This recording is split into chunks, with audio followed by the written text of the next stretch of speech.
Welcome back to RAN. We're here today distributing hygiene kits for new arrivals, and we're also distributing jerry cans as part of cholera preparedness measures.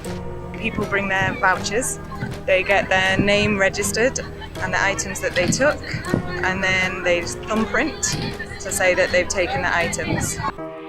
Lots of people in RAN are collecting water from water points in jerry cans, but a lot of the jerry cans are very dirty, very old, broken, and they pose a real risk for contaminating water. So we're trying to distribute 10,000 jerry cans over the course of a week. Here are some ladies heading back home with their new hygiene kits. That's it. This is Gamboya. Yes. Who's been helping us. For me.